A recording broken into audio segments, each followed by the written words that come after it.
Wow, y'all are good. You just hush on your own. That's wonderful. Welcome. Thank you so much for being here this morning. I'm very glad to see all of you here, and appreciate those Sunday school classes that made the sacrifice of the lesson you had planned to be here. I know there are some who had Heath Jones lined up a year and a half ago, so I said, you are absolved. You can go have your Sunday school class. Hopefully we are videotaping this, though, for people who are teaching kids and having Sunday school this morning, so others can get the information that y'all are getting this morning. Let us begin with a word of prayer.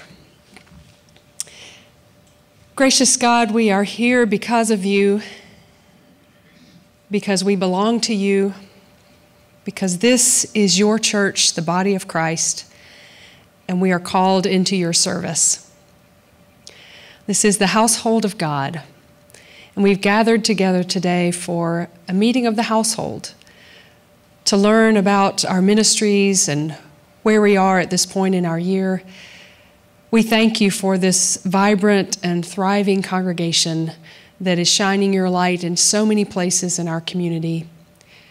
We thank you for the light of Christ that shines into each one of our lives and covers us in grace. Be with us this morning as we share and learn and talk and discern together. May all that we do magnify your name. In the name of Christ and through the power of the Holy Spirit, we pray. Amen. Well, some of you all have asked me as we've bumped into each other in the hallway, what is this town hall meeting and what is this about? So let me give you just a little bit of history. Come on in. Feel free to come in and find a seat as we're beginning.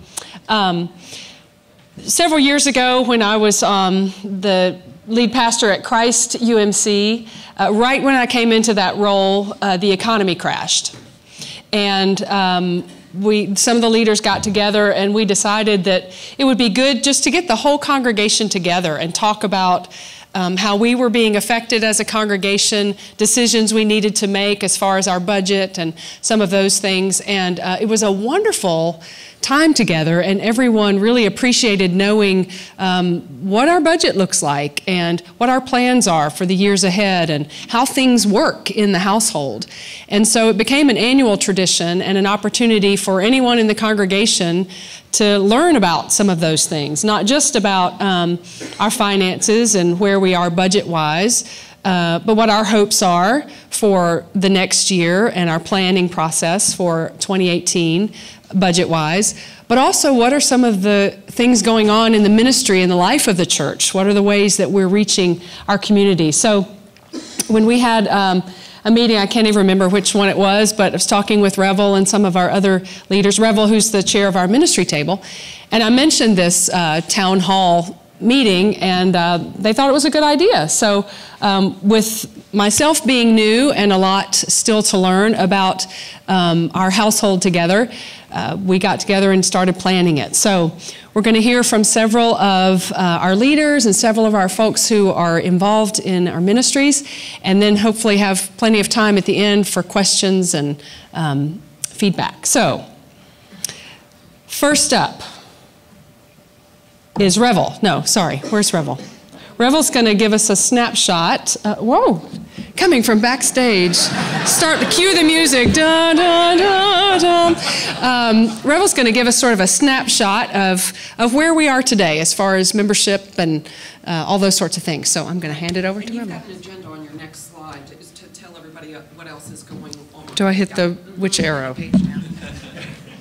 Page down. Okay. Okay. Yes. This is. These are the folks that we're going to hear from. Just in the interest of time, we wanted to just highlight a few areas of ministry, especially some areas that have been doing some new things this year. So we'll hear from Casey Reed, our chair of trustees, Phil Rutterer, and Ashley Larmer, who are working with our finance committee. Doug Doss is going to speak on behalf of the outreach committee. Jeff Howerton, I think, is going to talk especially about Andrew Ministry, since that's kind of launched this year. Brandon's going to give us an update on Wednesday nights and spiritual formation. And then Nancy Parker, who, bless her heart, preached this morning and is preaching again in an hour, is going to give us an update on some of the neat things happening among our young adults. And then we'll have time for questions and answers. So, here we go. So, my name is Revel Carroll, and I am still learning that name. I was just married a few months ago. Thank you. Thank you, Lucius. Thank you, Lucius, for marrying me. And I've been a member at West End for, well, since about 2005. And when I talk about West End, people say, now where is that? Well, it's across the street from Vanderbilt. And, you know, it's the big stone church over there. And it seems like more than any other question, the next one is, how big is that church? Well, that seems a strange question, doesn't it? But are you all able to answer it? How big is that church? How many members do you think we have? 1,800? 2,500? 2,100? Okay, you guys are really doing a lot better than I did before I started digging into the numbers. This is our membership since 2009. As you can see, it's really pretty steady. And this year we've got 2,333 members. Now, what constitutes a member, though? Are there? Yeah, you're on the rolls. You've been born, you haven't died. Actually, it's not just have you been born. Because if you've been baptized but not confirmed, you're not counted yet. But that's okay. Those things just, you know, it all averages out to 2,333 members. But here are some things that might change those numbers. So baptisms, as I just said, don't really affect it. But I thought it was interesting just because I had this data that these are the baptisms since 2009. You see, it's kind of all over the board. We've had 35 so far this year. It's been a pretty big year for baptisms, given that we've still got a couple more months to go. And then new members, that definitely affects how many people are members of the church. We had a high point in 2010, but we're going strong here in 2017 with 78 new members just 9 months into the year. Now, part of the reason for my doing this presentation at the beginning is because the meaty stuff is coming later on. So people who are still coming in are invited to come on in, get a seat. This is filler talk. But hopefully it's interesting to you. Well, I would have tried to guess how many members we have based on how many people are showing up in the sanctuary on Sunday morning. And here we see a trend of attendance since 2001. Some of my data sets go back to 2001, some are much shorter, but I know what you're trying to do. You're overlaying who was the senior pastor when it was trending up and when it was trending down, aren't you? Don't do that. Don't do that. Just recognize that we're at 624 average Sunday attendance. That's that's the early service, late service, and child care combined. So I only have the early and late service numbers for the last several years, down to 2008. As you can see, early service is trending up. The fluctuation is in the late service. I'm not sure what that's about, and child care is fairly consistent. I love this one. This is weekly attendance over the last 3 years. So the red line is this year, year to date, and then going back 1 year, blue, and then green for 2015. Well, we all know what happens here. What's that spike? Looks like we have to take a break after Easter. And then we bump along throughout the year, and then this big event happens, Christmas. Not sure what's going on there, but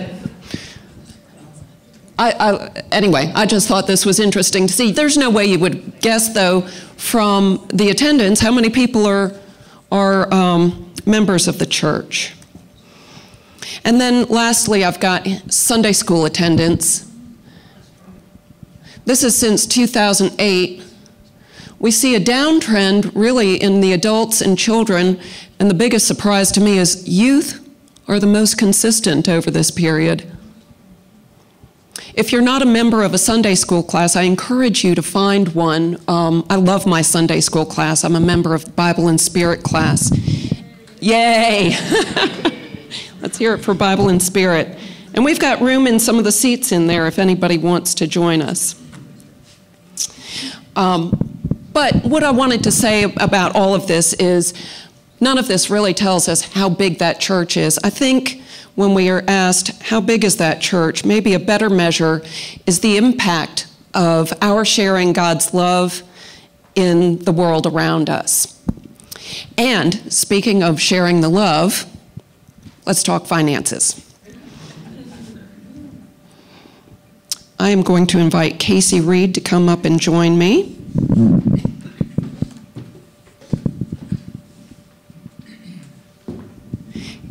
Casey is probably a lifelong member of West End. Is that true? So far. So far. Yes. Yeah, it's not over yet, I hope. I mean, so thank you, Revel. That was excellent. It's good to see those graphics. I don't have that much in terms of display. I have some interesting and I think it's important information that I'm going to share. Okay. So you're still here? Well, unless you want to get rid of me. What? Go ahead. It's your show. No. You want me off the stage? I'll get off the stage. I'll get off the stage. You call me when you want me. All right, that's fine. Thank you. Okay, I can use this microphone or not. Yes. Okay. All right. I've got the microphone. Say again. In front of my mouth. That's probably too much. You like this? Okay. So who are the trustees?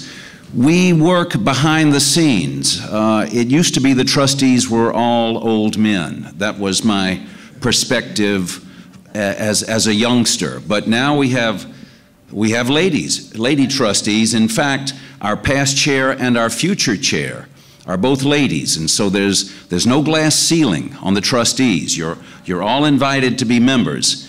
It's a voluntary position. Let me first say and thank those who have gone before me. George Lynch. It's a 3-year term, and if you're lucky or if you volunteer, you can be chairperson. So the chairs, when I first came in, George Lynch was just graduating, just rolling off. Mark Rowland was the chairperson after George.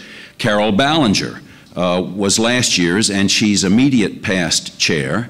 And next year's chair is Elizabeth Pagano-McGuire. And so I'd like, if you're a past chair or past trustee in any of these positions, if you just stand and be recognized. There's a few. Good. Rob, I see. Skipper, I see. George, thank you. Okay, and Elizabeth, thank you. So what do we do? 60 years ago, a group of old men, I think they're all now dead, said we need a fund to support this church, an endowment. And they created an endowment fund, and we are all allowed and invited to contribute to that fund to support this church. The funds are restricted. Some flows out each year to support the building, to support programs. This year we have allocated 3.5%. We hope that the funds grow at a greater than 3.5% rate, and that therefore, at the end of the year, the fund is even larger. And I'm happy to report that this year has been an excellent year. The stock market is up. Most of the trustees' funds are invested in the stock market. So how big is the fund? Right now, it's a little bit larger than $9 million. That's a good chunk of change. However, you know, there are houses in Brentwood that cost that much. That's crazy, but good for those people. But we, you know, that's what we have right now as our trustees' funds. Again, they are limited in access, so we can't spend that all now and just not give when the plate is passed, because we've got $9 million in the bank. Our responsibilities are the maintenance of this beautiful property, the assets included, the art, the pianos, the organ. This theater is part of what the trustees' funds are responsible to maintain. So I'm looking at my list, and I see now I need to introduce Jeff Cody. Jeff, are you here? I don't see Jeff. He's probably walking the building. Okay, Jeff Cody is our recently hired property manager. He comes to us, he's not a direct employee, he comes to us from Schools and Facilities Management Company. He's their employee, but he works for us to be eyes and ears on the grounds. We have another subcommittee of the trustees, Building and Grounds. I see Rob Riley here, Julia Whitaker, India Weber, are you here?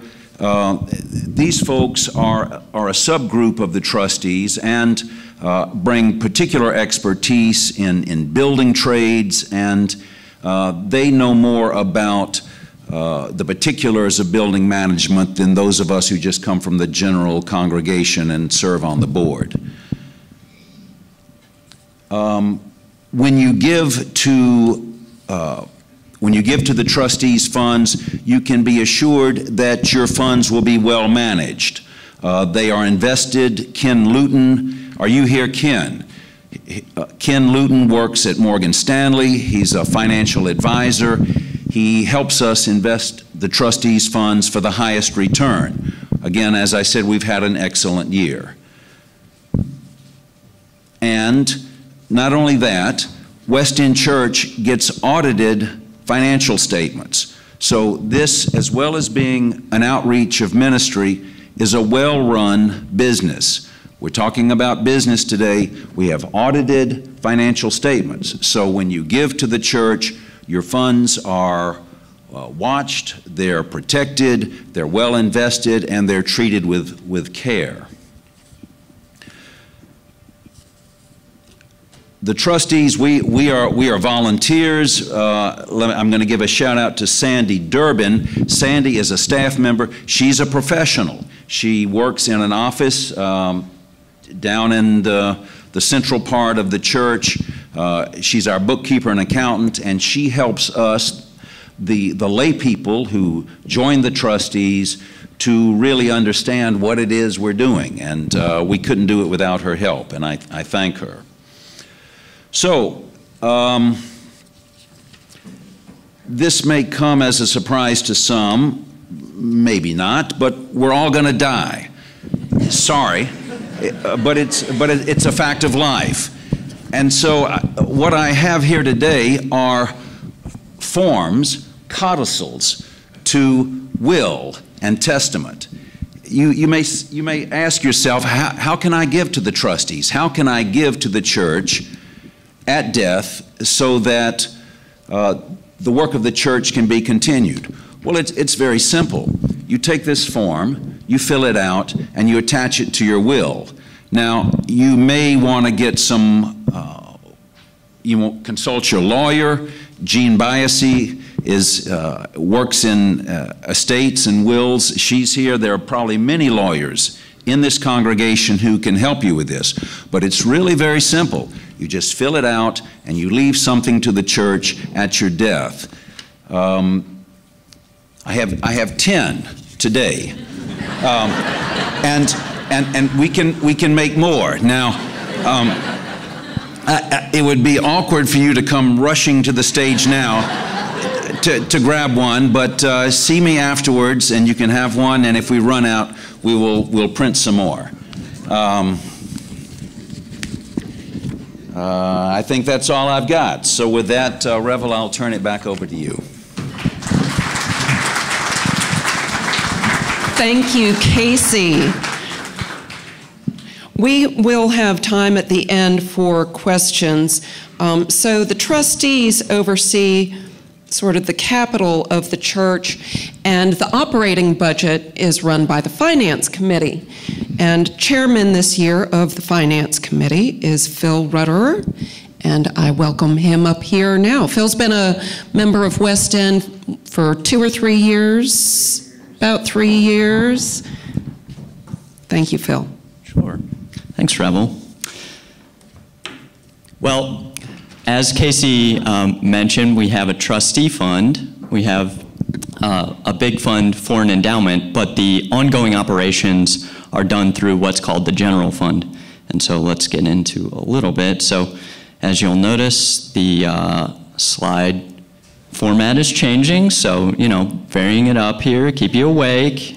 Okay, so who is the Finance Committee? Well, as Casey mentioned, we have a staff liaison, and that is Sandy Durbin. And he mentioned what a great asset she is to this church, and what a blessing she is. She helps us do the monthly financial statements. She really keeps us up to date on what's happening. Here's the rest of the Finance Committee. We have Casey's on here. We also have Eric Gamble from SPRC, Pastor Carroll's, and on the committee, as well as Revel. And then we have our dedicated members to the Finance Committee. Okay, what do we do? I know you're all anxiously waiting to hear what we do in our monthly meetings. Well, we monitor the church finances, the operating budget primarily, which we call the general fund. We look at the trustee funds. We look at what are called the designated funds, which are ongoing kind of buckets of money set aside for specific projects. We also discuss any financial issues that are coming up or anything that needs to be discussed. It can be as mundane as whether we need to change our processor for credit cards or something like that. So one of the issues we've discussed this year is we researched and we tested mobile giving. So we are just rolling this out now. So this is something called text to give. You text the word give to this phone number, 615-697-4010. Text the word give. The first time you have to set up a little profile with your credit card or debit card info. And then after that, you can just text the word give and the amount. So we did some research, and all the studies that we've looked at are very supportive that people are carrying less cash. So whether it's visitors or whether it's for a communion Sunday and you aren't used to carrying cash, we thought this might give people a little more flexibility and people might embrace it. So I'll wait a second if anyone wants to pull out their phone. I'm still waiting for someone to pull out their phone. But seriously, this is something that I've used, and I think it'll be a great addition. Okay, so what we also do is we compile the budget. We don't actually approve the budget. We put the budget together. We take it to ministry table, and the people on the ministry table committee are the people who actually approve that. And along with that, we do both the contributions as well as the expense side. So we get together the annual Faithful Giving campaign. Okay, so what is the budget? The budget of the church for 2017 is $2.6 million. Here's what that's made up of on the contribution side. You'll see 3/4 of it is from pledged or estimated giving. So those are gifts that match up with an estimate. And we have 14% just other giving, whether it's plate giving or around Advent or Lent. And then we have 11% what we call other. And so that can be interest on our checking account, Amazon Smile. If any of you use Amazon Smile, supporting West End, you should if you buy things on Amazon, which who doesn't, right? So those are our sources of contributions. And we've tried to do a better job this year of communicating that. So I don't know if you've been seeing those numbers monthly in the bulletin. I think they're in there this week if you're tracking them.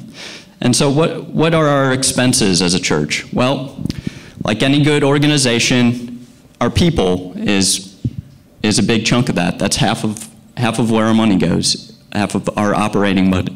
Excuse me, half of our operating money. And then we have another 21% that goes for the ongoing utilities and property. And then we have 16% that's paid to the conference. That's a number that we're told for our assignment each year. So that's 88%, those three numbers together, which is a fairly fixed number year over year. So just to give you an idea, there's not a lot of leeway in those numbers, obviously, if we want to keep the building in good repair and we want to hire and keep good people. Okay, so where are we year to date?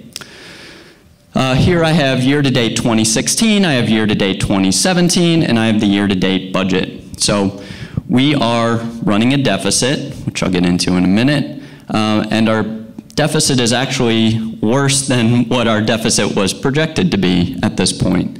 At the same point last year, it was the deficit was not as big, but we're close to where we were last year, and we're within $40,000 of the budgeted deficit.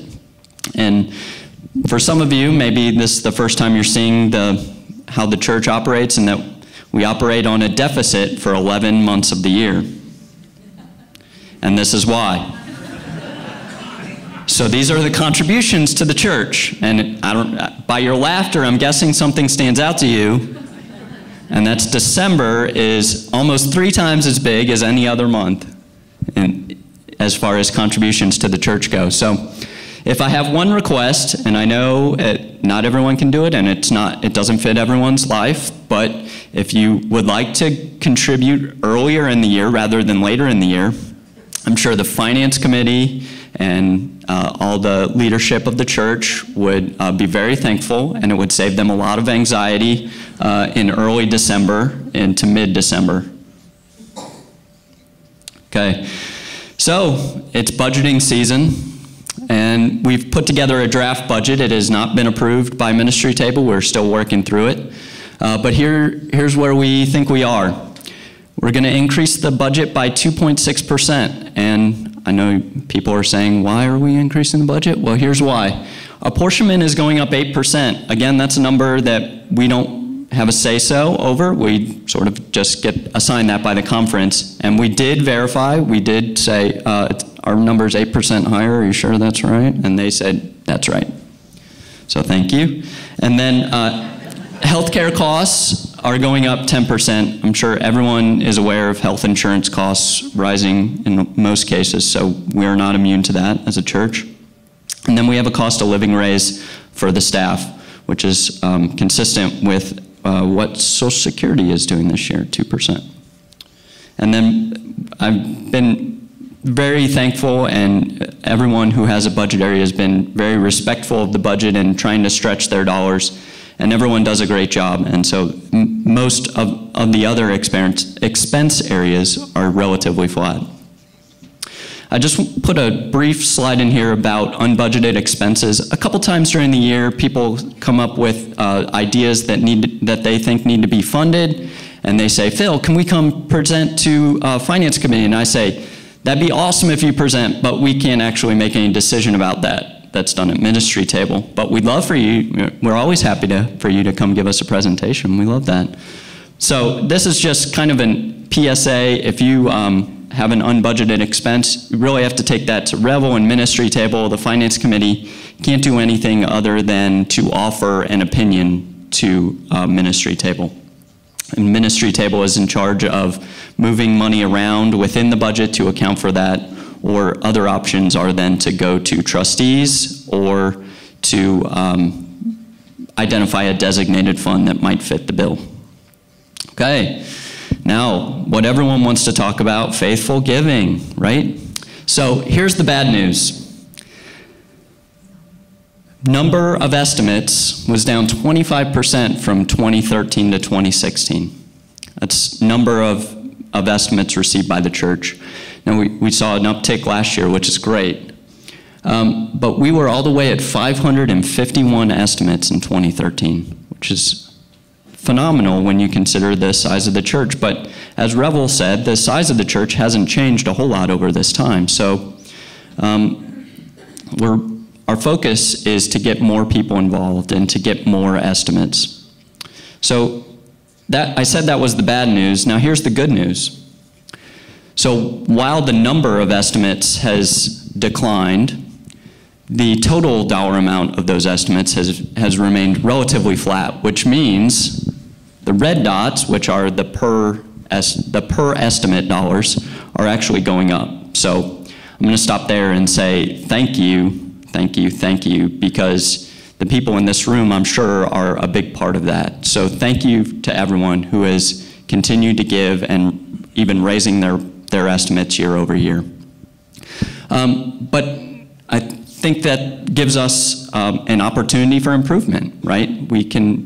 If we can grow the number of participants, we can grow those other areas of the budget that seem relatively small but can have a huge impact. So the ministry areas, the outreach areas, the programming areas, we can do a lot more, and that's what comes out of incremental estimates. So I encourage you all, our program will be starting soon, and with that, I'm going to bring Ashley Larmer over, who is this year's Faithful Giving Chair.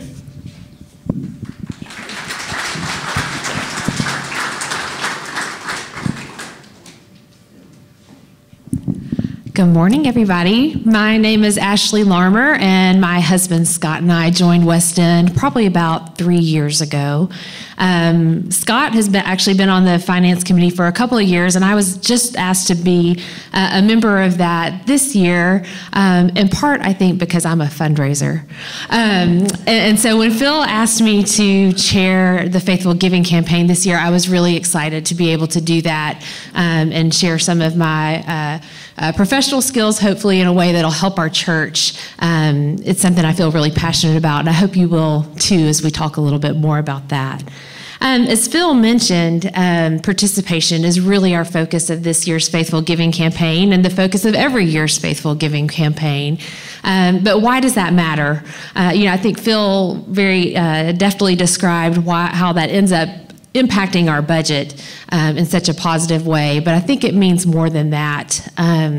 When we all join together, when we all link arms together, I think that says something about our congregation and something that's already there, but it's just another way that we join together as a family, and when the whole family is joined in, we all know in our own homes that makes life so much easier and so much better for everybody. So the focus is participation. The next question is always, how much should I give? And that doesn't have to be a scary conversation or one that causes you stress. That should be something that as a family you discuss, and something that you pray about and ask for guidance from God to help guide you in that decision. There's no right amount, there's no wrong amount. It's that participation that really matters. And there are a lot of reasons for giving. Obviously, we have a beautiful church building here, which is the setting for so many different things that take place, ministry within our own congregation, as well as outside in the Nashville community, how we're able to bring people into this wonderful place and provide services and benefits to them and share God's love with them. And clearly, we have a lot of choices here in Nashville about where we can go to church, and we all in this room have decided that West End is the place that's home for us. So that's a reason to give, that we've made a commitment to this church, and in turn the church has made a commitment to us. So it's honoring that bond that we have here in our congregation. So what happens when you give? So when you give to the general fund through the Faithful Giving campaign, that area of giving affects every part of our church. So you're really affecting every area that means something to you, and those that don't mean so much to you as well, actually.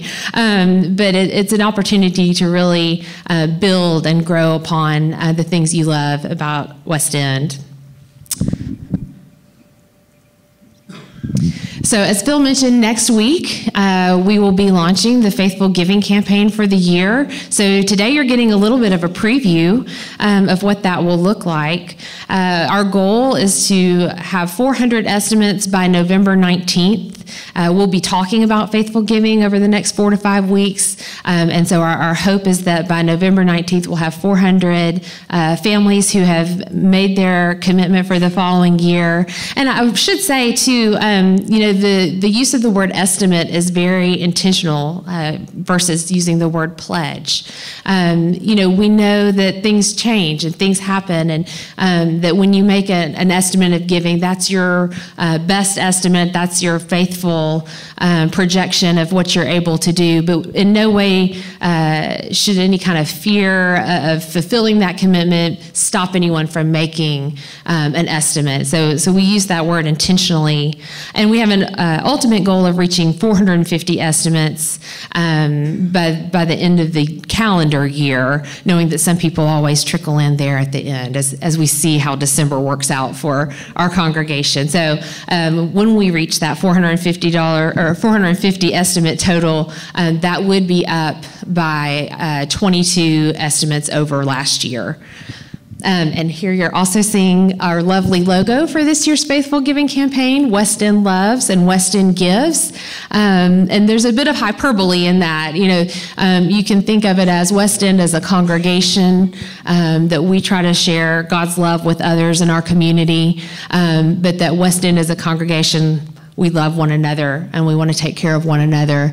And also with West End Gives, that we try to give to our community and try to use the gifts that we've been given to help others, and that in turn is giving back to ourselves in a way as well.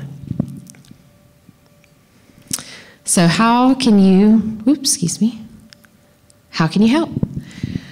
You'll be receiving some information in the mail, as well as email, social media. There'll be various ways that you can participate, but we hope you'll find one that works for you and that you will participate.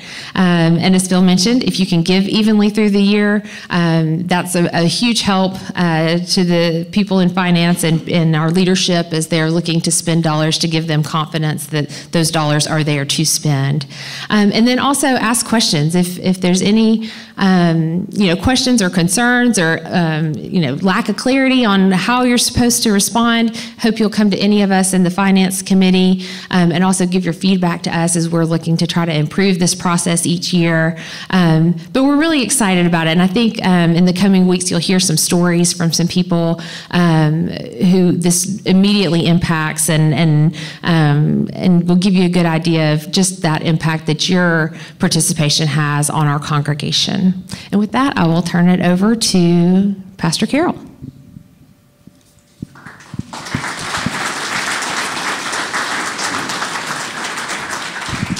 Thank you, Ashley. I'm just sitting here amazed at the incredible leadership and gifts in this congregation. Wow. Next up, we're going to have Doug Doss, who's part of the outreach team, come and share with us. One of the things I wanted to point out in the pie graph that Phil shared, where it said 4% of the operating budget goes to outreach, there's a lot of mission and outreach giving that is outside of the budget. So, for example, when all the hurricanes and storms hit, Lisa got notification that we had $12,000 given, and that was before a lot of it had come in to flood relief through United Methodist Committee on Relief. And that doesn't show up in the operating budget because it goes straight through. So this is a very generous and giving congregation, and that 4% number doesn't always necessarily reflect all the giving that goes to outreach and mission. So Doug's going to share with us some of the exciting things we've been doing to share God's love. Thanks, Carol. Good morning, everybody. It's funny, I was sitting there, and I'm a pretty basic person when it comes down to it, and I was sitting there thinking, from what we've heard so far, it's kind of like in the children's area. Here's the church, here's the steeple, now look at all the giving people. And it's just tremendous because it's the segue into what my committee gets to do, and that is disperse the funds that are so graciously given to us. So I'm going to take you a little further in the weeds than you've heard so far. I want to give you some examples as far as what we've done, what we're doing, and what's forthcoming. So I want to share with you that our total budget, for the year was $87,000. Excuse me, we dispersed $87,000, and we were total budgeted for $91,750. What that gets down to is there were 35 organizations, 28 which are local, and 1 regional and 6 global organizations that we help support. Of that, the total grants that we gave out were $135,200, and then back to $79,500, which was the total funded by the outreach budget. And some of the other the funds that made up the difference came from the trustee funds and Fort Foundation and other designated funds that we were able to utilize. So in addition, we were able to donate $1,000 to help fund Where to Turn in Nashville. And this is an organization that's putting forth information to people in need that need to know where to go to find funds, to find help, whether it's for paying their utility bills, paying their rent, getting food, and so forth. So I think that is going to be a great addition. We also gave we spent $700 for a washer and dryer, which was a housewarming gift for our Habitat family. We spent $275 for a golfing hole for Miriam's Promise, their golf challenge. We also want to celebrate some of the organizations that gifts were given through offertory. So $5,000 went to the Congo Arise, which is an initiative to address the needs for rape survivors, and comes from a part of the globe which is known as the rape capital of the world. Congo Women Arise is building a women's center transitional housing in Kindu, Democratic Republic of the Congo. As a local church, brings physical, psychological, and spiritual support for the survivors, which is tremendous. We were able to spend $30,000 for 1/2 of the Habitat build and $10,000 to fulfill the commitment to support 1/3 of the salary for Open Table, Nashville's street outreach and resource navigators. Elizabeth Martin was a huge help in putting together all of the requests that come in. Over $5,000 was given through communion on the first Sunday in October, and we have a very generous West End member that matched that. In response to the devastating hurricanes, over $12,000 was given to Unicor for domestic disaster relief. And just a reminder of the few and many ways West End is involved in outreach. We provide dinner at Safe Haven on the 1st of every month. And November 1st through March 31st, we have Room in the Inn, which is on Wednesday, and providing food, a warm place to sleep 12 homeless people. During that same time of the season, we host what's called Launchpad, and that takes place on Sundays, and it offers a safe place for rest and food for individuals that are 18 to 24. It is LGBTQ affirming, which is a great thing for our church to be doing as well. At our great day of service with the potato drop on April 1st, over 100 volunteers bagged 36,000 pounds of potatoes and delivered them to 12 different agencies throughout our community. Just a point of interest, this is the one thing within this church 15 years ago that caused my daughters and I to join. We came and visited and just really saw that this church, although there were the ample funds to write checks and make things go away, that's not how West End did it. They come together, they roll up their sleeves, and they work hard. So it's always very exciting. 14 volunteers traveled to Guatemala to serve ODIM, which is Organization for Indigenous Mayan, worked in their 2 medical clinics and also assisting with construction of 2 homes. We also provided $5,000 in medication and other medical supplies.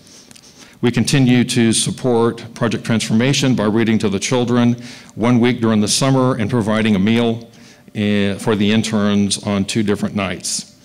This year, our TIME, T-I-M-E, which is Teen Intern Mentoring Experience, partnered with Freedom Schools in addition to funding a $1,000 stipend for each of the 10 different junior interns that came from high-risk neighborhoods. West End volunteers and serves as mentors to each of the teens, which is, there again, reaching out, providing guidance to move forward and do great things in their lives as they grow. And the big, I guess, announcement for the day is that I am not Lisa, in case you haven't figured that out. And these are her words. This is why I'm reading more than I'm talking. But Lisa is at our 14th dedication for a Habitat bill today. At 2 o'clock, that will be taking place. So I think that's a tremendous. We've got 2 individuals that I'll give a shout out to, Sean Kennedy, as well as Bill Ferris. This is just a huge undertaking if you're thinking of trying to get 75 volunteers and then try to manage them for all of the activities of the house. I would imagine it's like herding cats and giving them hammers at the same time. So I don't know how that would work. But in closing, I just want to say, if anybody out there is looking for a committee to join, I would highly recommend Missions and Outreach Committee. I've been a member here for 15 years and had no idea how far-reaching West End was and their giving and contributions. I have relationships now with Luke 14:12, which provides about meals for 275 multiple times a week. I've got relationships with the Henderson Settlement and what they're doing in their part of Tennessee, and I wouldn't have those if I hadn't been on the committee. So that's my plug. Lisa wouldn't do it if she was here, but I felt that I could. So y'all come. Thank you.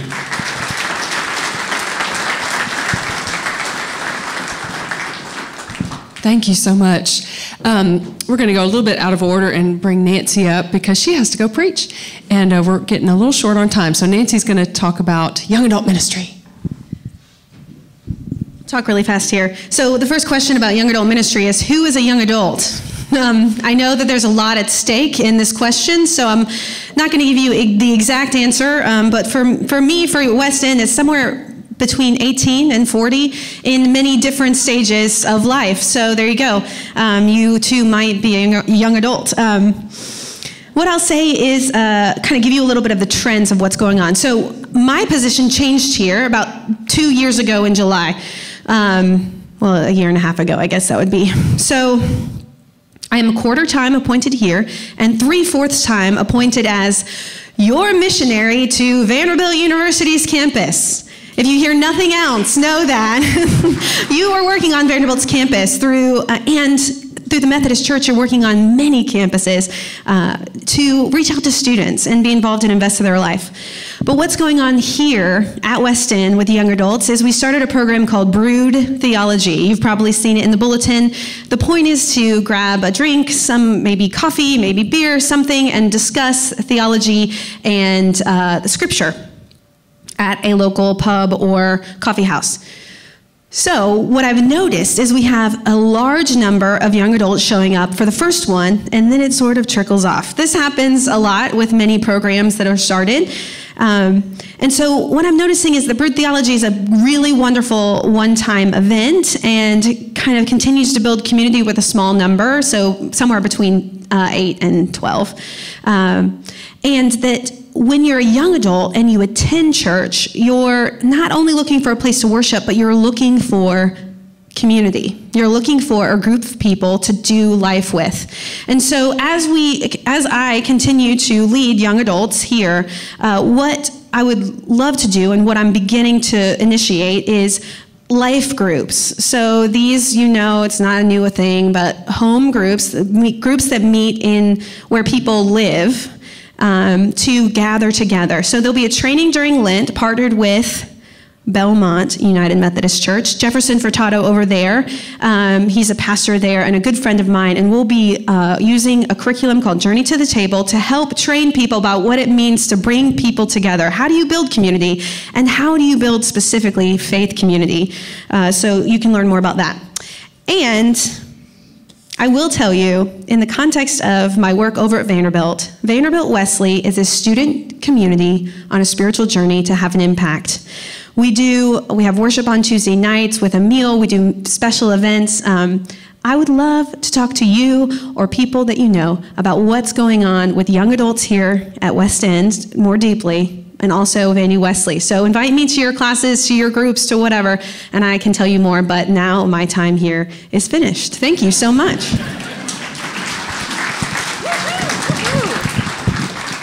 All right, fabulous.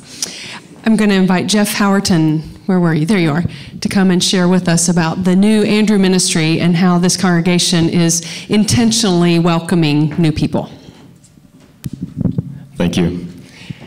I had notes, but there were two little monsters to get in the car this morning, and I forgot those. So I'd like to talk with you. Well, I'm Jeff Howerton. I've been a member of West End since 1996. I've been an active member since 2011. So the Andrew Ministry is not a team of ministers assigned to Andrew Reisinger. It's confusing. I do threaten to get a name badge that says Andrew's Minister. That would be fun. So, we are 45 Andrew ministers. Can you raise your hand if you're an Andrew minister so you can see? So, great. Thank you. Thank you. So, when I was here in 1996 and even into 2011, there were a group of greeters on Sunday mornings, and that was pretty much what we were. We were in teams or we were individuals, but it was very kind of loose. And anyway, Aaron Racine came in a couple of years ago and developed us into the Andrew Ministry, which has become much more effective at our first contact with new people, and also is just a nice hello to members on Sunday mornings. We found that we could be more effective in helping connect people to areas of the church or to other people or to ministers for membership. We love West End for many reasons, but the liturgical service that we love as part of it here can sometimes be a barrier to connecting with new people. It's kind of hard to say hey to people sometimes, and we don't want them leaving thinking that we're not nice. We're just respectful of their space. So we're trying to, we kind of meet every week or every month or so to talk about how we can get around that to make sure that we make them feel welcome. As of the fall, we have a new visitor team who follows up with new people, and we do that after or during the week. We do that by email or by phone, and just to make sure that we know they were here and we're happy they were here and hope they'll come back. Let's see here.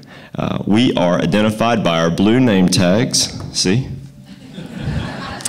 I lost my blue name tag, but I'll get one. So we're identified by our blue name tags, and we are usually positioned at the narthex and at the electric doors downstairs before and after each service. We do now have a home of sorts thanks to Sean Kennedy. He built us a nice welcome station that sits in Reed Hall after the services. So that's a place where our visitors can come to kind of connect, to get materials, whatever we could provide for them. And also we have a new thing. We provide tours for visitors. We have a team that does that, so you can sign up to take a tour. I think that happens on Sunday between services. So that's something that's available. And yeah, we're growing. We'd love to have new people on our team. If you'd be interested, please let myself or Aaron know, and we'd be happy to connect you. Please become an Andrew Reisinger minister. Thanks.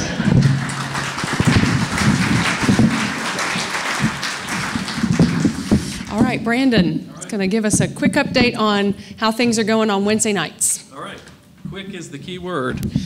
And if you want to know other stuff about spiritual formation, please feel free to find me and talk anytime. I'm going to try to go through this fast, and I'm going to address a couple things about spiritual formation too. But I was asked specifically to come up and speak for a minute about Wednesday night dinners and Wednesday night programming. You may know that last year, with turnover of caterers and also with the construction going on and everything else, Wednesday night was very hard to pull off, especially dinners. I was was not here to experience it, but I talked to my predecessor about it, talked to some of the staff here, and it was really hard to do, and it called into question whether Wednesday nights would even be a viable ministry in the future. But some work was done to think about bringing in a caterer, and we've been working with Barley to Rise now for this fall. And also, I've been thinking about how to do programming on Wednesday nights and make that more feasible as well. So I just wanted to give you an update that as of this year, Wednesday nights have actually been pretty strong. We've had over 100 unique adults come and eat dinner at some point across the first 8 weeks of Wednesday night dinner. We have had over around 30 unique children there at the same time. We're averaging 51 adults and 61 kids through the first 8 weeks for a total of about 67 people here eating dinner on Wednesday nights, and dinner is from 5 to 6:30. It has felt like a time of community and a time to fellowship and get to know one another. I have seen a lot of intergenerational and cross-generational interaction going on that's really healthy. And so I would encourage you to come out and participate and spread the word that Wednesday night dinners, actually the food's good this year. I think, who's been to Wednesday night dinner? Have you liked the food? Yeah, I mean, I think the food's been good. I think it's been worth the money. Barley to Rise is doing a great job for us. So I would encourage you to come to that if you're able and as you can and spread that word. We always have classes on Wednesday nights, and I'm playing around right now with having some options that are open, which means you can just come and go. So that way that people that feel like they can't commit to being there every week, but they want to try to be there when they can come and participate in a learning experience with other folks from the church and a spiritual growth experience. At the same time, I'm working on launching or some long-term groups that have to be pre-registered for that you commit to, and also some mid-range, short-term studies that you would still commit to. So maybe you'd say, I can be there for 6 weeks from January to the middle of February, so I'll do that. So we'll have all of those options continuing to run through the year, and then as I get to planning for next year and think about that with the people on the spiritual formation team and other people here at the church, I'll have a better idea about what kinds of different things we need to offer. Just a note, because I know you saw the trending down on Sunday school for a while, and I have some ideas about why that has been happening. It has nothing to do with who's been in leadership or what the church is doing right or wrong. Some of that is, I think, natural. Some of it is some space issues we've had here for a while in terms of having space for new classes. But I did want to mention we started 2 new Sunday school classes this past year, and it's on my radar to start at least 1, maybe 2 new classes in the coming year, and I think we'll have the space to do that. And so I'm hopeful that people will be able to connect through on Sunday mornings, because as you know, this church has members and participants from all over the city. And a lot of us are only up here on Sundays and find it hard to get in during the week. So Sunday mornings here is going to continue to be an important way to connect through to the church. So I just wanted you to know that that is on my radar as a pressure point. And if you have questions about that and what may be coming up in the future, just let me know. There's a lot more things I could say right now, but I want to close down and respect everybody's time and maybe give Carol a chance to open it up for questions for a few minutes for people that can hang out. So if you want to know more about my area, please feel free to come and talk to me. Thanks. Carol, Reva, whoever is doing it. Yeah, thank you so much. So I'm not preaching this morning, so I can linger a little bit. But we did want to open it up for any questions. I know we don't have a whole lot of time, but yes, Neil. I don't have a question, but I'd like to take 2 minutes to announce that we formed a new safety and security team here at West End. We're working closely with our new Director of Ops, Jeff Cody, and we'll be having a training session, which will be the first ever for ushers and staff, and we're working on that type of thing, to look at physical safety on the security incident. Thank you, Neil. He was announcing the safety and security team, sort of our in-house first responders. If something comes up, a medical emergency or, heaven forbid, something else, we've got folks who are offering training for our ushers and staff on that sort of thing. Questions or information? Well, I hope that you all have found this helpful and informative, and now you have some people to ask things of if you have deeper questions. I don't want to shut anybody down. Yes, Martha. I'll make another announcement. Next Saturday and Sunday, we will have the first production up here that has been done in almost a year. It's called Stand, and it is about homelessness. The proceeds of the ticket sales will benefit the four-story theater and room in the inn.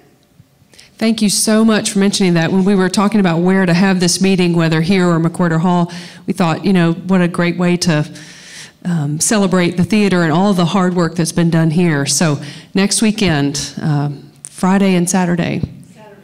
Saturday and Sunday, productions of Stand. It's online. Information's online, and there are several shows lined up, including a new debut, a commissioned work in December. So, questions or? Okay, well, thank you so much for being here, and let us close with a word of prayer. Gracious God, some of us came to the 8:45 service and lifted our praise to you. Others of us will be going from this place into your sanctuary for worship. But all of this morning has been an act of worship offered to you. We thank you for each person that brings their skills and their gifts for the work of your church. May each of us listen for your calling, respond to your invitation, and be grateful for our place in this body of Christ and the work that you call us to do. We offer all of this in praise and honor in your holy name. Amen. Go in peace.